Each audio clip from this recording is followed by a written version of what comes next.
नाम जप का चमत्कार। एक गांव में जसवंत नाम का एक नौजवान रहता था। जसवंत बहुत ही गरीब था। उसका कोई परिवार नहीं था, वह अनाथ था। उसके पास संपत्ति के नाम पर केवल एक घर और एक गाय थी।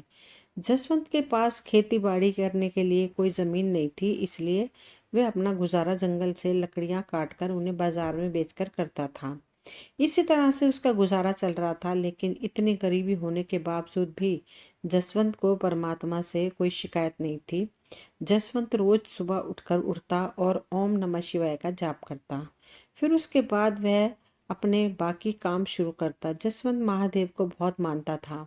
गरीब होने के बावजूद भी वह लोगों की मदद करता और जितना हो सकता उनकी सेवा भी करता। जसवंत रोज सुबह उठकर जंगल में लकड़ियां काटने के लिए चला जाता और जो भी पैसे उसे लकड़ियों काटने के मिलते, उससे वह अपने घर का राशन ले आता। एक दिन जसवंत लकड़ियां काटने गया। उस दिन उसका काम बड़ी जल्दी खत्म हो गया। वो लकड़ियों को बेचने के लिए बाजार की तरफ चल दिया, लेकिन उस दिन गर्मी बहुत ज्यादा थी, इसलिए जसवंत का गला प्यास के कारण सूख गया। उसने आसपास देखा, लेकिन उसे कोई नदी या तालाब नहीं दिखाई दिया जहां वह अपनी प्यास बुझा सके। थोड़ी दूर चलने के बाद जसवंत को एक झोपड़ी नजर आई। वह उस झोपड़ी को देखकर बहुत हैरान हुआ। वह सोचने लगा, इतने भयानक और घने जंगल में झोपड़ी किसकी है। फिर जसवंत ने सोचा कि शायद मुझे यहाँ से पीने के लिए पानी मिल जाए। यह सोचकर जसवंत झोपड़ी के पास गया। झोपड़ी के पास पहुंचकर जसवंत ने आवाज लगाई। जसवंत की आवाज सुनकर एक लड़की झोपड़ी से बाहर आई। उसने जसवंत से पूछा, आप कौन हो और मुझे आवाज क्यों लगा रहे हो। जसवंत ने उससे कहा, मैं एक लकड़हारा हूँ। मैं इस जंगल से लकड़ियाँ काट कर जा रहा था, लेकिन मुझे बहुत तेज प्यास लगी। मुझे आपकी झोपड़ी नजर आई और मैंने सोचा शायद मुझे पीने को पानी मिल जाए। तभी लड़की ने उससे कहा, आपका रुको, मैं अभी आपके लिए पानी लेकर आती हूँ। यह कहकर वह लड़की अंदर गई और जसवंत के लिए पानी लेकर आई। जसवंत ने पानी पिया, उससे उसकी प्यास बुझ गई। फिर उसने लड़की से पूछा, आप कौन हैं और इस खतरनाक जंगल में क्यों रहती हो। लड़की ने कहा, मेरा नाम कविता है। मैं इस जंगल में अकेली रहती हूँ। पहले मेरे साथ मेरे दादाजी भी रहते थे, लेकिन कुछ दिनों पहले उनकी मृत्यु हो गई। जसवंत ने उसकी बात सुनकर कहा, और तुम्हारे माता पिता कहाँ हैं। कविता ने कहा, जब मैं छोटी थी तभी मेरे माता पिता की मृत्यु हो गई थी। तब से मैं अपने दादाजी के साथ ही रहती थी, मगर अब वह मुझे छोड़ गए। जसवंत ने उसकी बात सुनकर कहा, तुम्हें अकेले इस जंगल में डर नहीं लगता। कविता ने कहा, नहीं, मुझे डर नहीं लगता। मुझे अब इस जंगल की आदत हो गई है। यहाँ रहते हुए मेरा आधा जीवन तो कट गया, बाकी बचा हुआ भी कट जाएगा। अब देखने लायक रह गया है क्या। माँ बाप बचपन में ही चले गए, अब दादाजी भी चले गए। जसवंत ने उसकी बात सुनकर कहा, मेरा जीवन भी तुम्हारे जैसा है।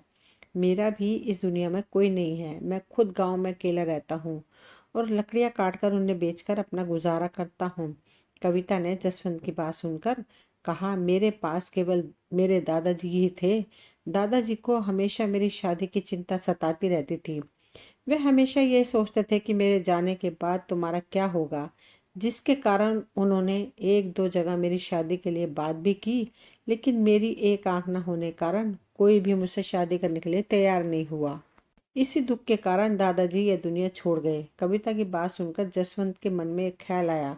उसने कविता से कहा, मैं तुमसे एक बात कहना चाहता हूँ, लेकिन वह बात करते हुए मुझे डर लग रहा है। कविता ने उसकी बात सुनकर कहा, ऐसी क्या बात है जो तुम इतना सोच रहे हो। तुम जो कुछ भी कहना चाहते हो साफ साफ बोलो।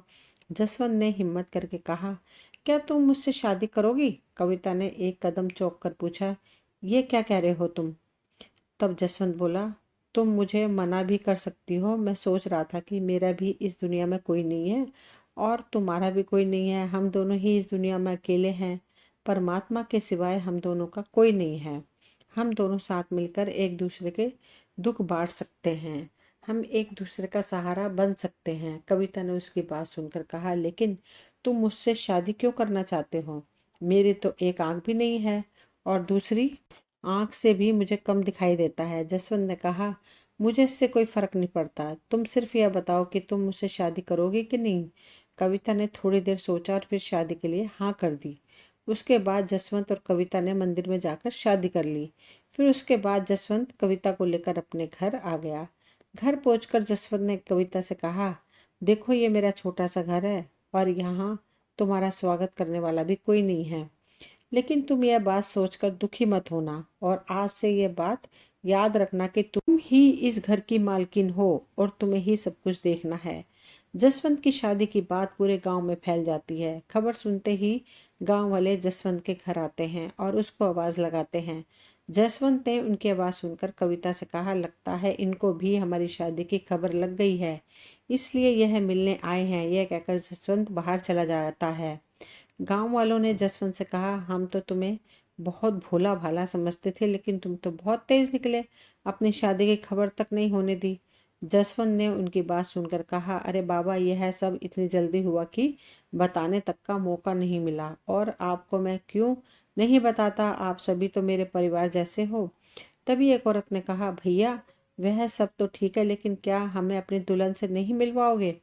जसवंत ने कहा, क्यों नहीं, अभी बुलवाता हूँ। यह कहकर जसवंत ने कविता को आवाज लगाई और कहा, देखो बाहर तुमसे मिलने कौन आया है।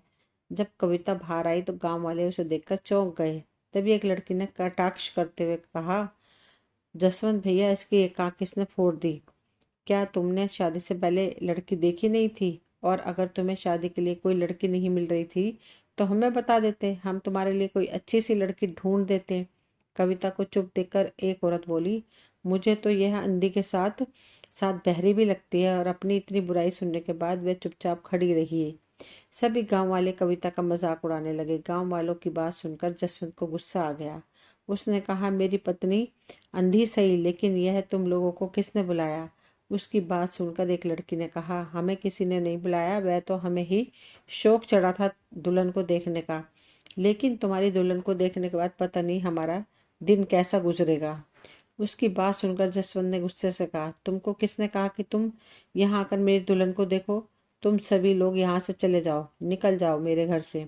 सभी लोग जसवंत की दुल्हन का मजाक उड़ाते हुए वहां से चले गए। इतना कुछ होने के बाद भी कविता कुछ नहीं बोली। जसवंत उसका दर्द समझता था। जसवंत ने उसको कहा, ये लोग तो पागल हैं, तुम चिंता मत करो, भोलेनाथ सब ठीक करेंगे। जसवंत की बात सुनकर कविता थोड़ी ठीक हो गई। उसके बाद दोनों का जीवन चलने लगा। जसवंत को रोज सुबह ओम नमः शिवाय जपते हुए देखकर कविता को बहुत अच्छा लगता। वह भी रोज सुबह जल्दी उठ जाती। उसके बाद जसवंत और कविता दोनों ओम नमः शिवाय जपने बैठ जाते। ओम नमः शिवाय का जाप करने से दोनों को बहुत शांति मिलती। इस तरह से उनका जीवन चलने लगा। एक दिन कविता ने जसवंत से कहा, तुम तैयार हो जाओ, तब तक मैं नदी से पानी लेकर आती हूँ। यह कहकर कविता पानी लेने चली गई। जब वह नदी पर पानी लेने पहुंची तो नदी पर गांव की कुछ औरतें खड़ी थीं, जो कविता को देखकर उसका मजाक उड़ाने लगी और कहने लगी, आज इसको ऐसा सबक सिखाएंगे कि अगली बार यह पानी लेने के बारे में सोचेगी भी नहीं। फिर सभी औरतें आपस में मिलकर उसके अंधेपन का मजाक उड़ाने लगी। लेकिन कविता ने उनकी बातों का कोई जवाब नहीं दिया और चुपचाप खड़ी उनकी बातें सुनती रही। फिर जब बहुत देर हो गई तो उन औरतों ने कविता को पानी तक भरने नहीं दिया। कविता चुपचाप घर वापस चली गई। जब वह घर पहुंची तो जसवंत ने उसके खाली मटके को देखकर पूछा, तुम तो पानी भरने गई थी, फिर तुम्हारा मटका खाली क्यों है? तुम पानी भरकर क्यों नहीं लाई? कविता कुछ बोले बिना घर के अंदर चली गई। जसवंत भी उसके पीछे पीछे घर के अंदर आ गया। फिर उसने कविता से पूछा, क्या हुआ? तब कविता ने कहा, जब मैं नदी पर पानी भरने गई तो गांव की औरतों ने वहां भी मेरा मजाक उड़ाया। जसवंत को उसकी बात सुनकर गुस्सा आ गया। वह उनसे लड़ने के लिए जाने लगा, लेकिन कविता ने उसे जाने से रोक दिया। तब जसवंत ने कहा, मैंने तो तुमसे शादी इसलिए की थी कि तुम्हारा जीवन सुखी हो जाएगा, पर मुझे पता नहीं था कि गांव वाले इतने नीच गिर जाएंगे कि किसी की मजबूरी ना समझते हुए भी उसका मजाक उड़ाएंगे। कविता ने उसकी बात सुनकर कहा, तुम क्यों परेशान होते हो? इसमें तुम्हारी क्या गलती है? गलती तो मेरे पिछले जन्म की कर्मों की है, जो मुझे यह सब कुछ भोगना पड़ रहा है। जसवंत ने उसकी बात सुनकर कहा, तुम परेशान मत हो, भोलेनाथ सब ठीक करेंगे। उसके बाद जसवंत ने कुछ सोचा और फिर कविता से कहा, अब हम इस गांव में नहीं रहेंगे, हम इस गांव को छोड़ देंगे और शहर में जाकर रहेंगे। वहां मुझे कोई ना कोई काम तो मिल ही जाएगा। कविता ने उसकी बात सुनकर कहा, फिर यहाँ हमारे घर का क्या होगा और हमारी गाय का ख्याल कौन रखेगा? जसवंत ने कहा, तुम उसकी चिंता मत करो, पास वाले गांव में मेरा एक दोस्त है जो अपनी गाय को ले जाएगा। अब तुम ज़्यादा मत सोचो, अपने पास जो थोड़ा बहुत सामान है उसको साथ ले लो, फिर हम यहाँ से चलते हैं। हम आज रात को ही यहाँ से चलेंगे। रात के समय जसवंत और कविता सिर पर पोटली रखकर गांव से बाहर जाने लगे। तभी अचानक से उन्होंने सामने एक महात्मा जी को बैठे हुए नजर आए। महात्मा के चेहरे पर बहुत तेज था। जसवंत और कविता ने उन्हें देखकर उनके चरणों में माथा टेका और उनके सामने हाथ जोड़कर बैठ गए। जसवंत ने पूछा, गुरुजी आप कौन हैं और इस भयानक जंगल में क्या कर रहे हैं? महात्मा ने उनकी बात का जवाब नहीं दिया और उनसे पूछा, तुम दोनों इतनी रात में कहाँ जा रहे हो? तब जसवंत ने महात्मा को सारी बात बताई। जसवंत की बात सुनकर महात्मा ने कहा, तुम अपने महादेव पर विश्वास रखो, एक दिन यहाँ मेरे पास रहो, महादेव सब ठीक करेंगे। जसवंत और कविता ने कुछ देर सोचा और फिर दोनों रुकने के लिए तैयार हो गए। जहाँ पर महात्मा बैठे हुए थे उनके पीछे ही महात्मा की झोपड़ी थी। महात्मा ने उन दोनों को वहां सोने के लिए कहा। तब जसवंत और कविता ने पूछा, लेकिन महात्मा जी फिर आप कहाँ सोएंगे? महात्मा ने जवाब दिया, तुम मेरी चिंता मत करो, तुम अंदर जाकर सो जाओ और सुबह नित्य नेम करने के बाद मेरे पास आना। महात्मा का आदेश मानकर जसवंत और कविता अंदर सोने के लिए चले गए। सुबह 3 बजे जसवंत और कविता उठे और महादेव का नाम जपने लगे। अपना नित्य नेम पूरा करने के बाद दोनों महात्मा के पास बाहर आए। महात्मा बैठे उनका इंतजार कर रहे थे। दोनों ने महात्मा को प्रणाम किया। महात्मा ने कविता से कहा, बेटा सामने जो नदी है तुम भोलेनाथ का नाम लेकर उसमें स्नान करके आओ। कविता महात्मा की बात मानकर नदी के पास चली गई और ओम नमः शिवाय जपती हुई नदी में उतर गई। जब उसने पानी में डुबकी लगाई उसके बाद बाहर आई तो जोर जोर से जसवंत को आवाज देने लगी। जसवंत कविता की बात सुनकर दौड़कर उसके पास पहुंचा। कविता ने खुशी खुशी जसवंत से कहा, देखो मेरी आंखों की रोशनी वापस आ गई है। जसवंत ने उसकी बात पर विश्वास नहीं किया, लेकिन जब उसने ध्यान से देखा तो उसे विश्वास हो गया कि कविता ठीक कह रही है। लेकिन इस चमत्कार के बारे में जसवंत और कविता को कुछ समझ में नहीं आया। यह बात जानने के लिए दोनों वापस महात्मा के पास गए, लेकिन जब दोनों वापस पहुंचे वहां पर ना तो वह महात्मा थे और ना ही झोपड़ी। दोनों यह देखकर चकरा गए, लेकिन दोनों नाम जपने वाले थे, इसलिए वे समझ गए कि यह जो चमत्कार हुआ है वह सब महादेव का नाम जपने से हुआ है। जसवंत तो इस बात पर पहले ही बहुत विश्वास करता था, लेकिन अब कविता को भी महादेव के ऊपर पूरा विश्वास हो गया। उसके बाद जसवंत और कविता दोनों शहर में चले गए। महादेव की कृपा से जसवंत को काम भी मिल गया। जसवंत बहुत ही मेहनती और ईमानदार था, इसलिए कुछ समय के अंदर ही उसकी गरीबी दूर हो गई। दोस्तों, ये कहानी सिर्फ कहानी नहीं बल्कि हमें बहुत कुछ सिखाती है। ये कहानी हमें यह सिखाती है कि हमें परमात्मा के ऊपर हमेशा विश्वास रखना चाहिए और उसी के अनुसार चलना चाहिए। अगर हम ऐसा करेंगे तो महादेव हमारे घर में कभी कोई चीज़ की कमी नहीं रहने देंगे। इसलिए हमें आज से ही महादेव का नाम जपना शुरू कर देना चाहिए। दोस्तों, ये कहानी यहीं ख़त्म होती है। मिलती हूँ अगली कहानी में, तब तक के लिए थैंक यू। इससे पहले मेरी एक रिक्वेस्ट है, प्लीज़ चैनल को सब्सक्राइब करें, वीडियो को लाइक शेयर करें। Thank you.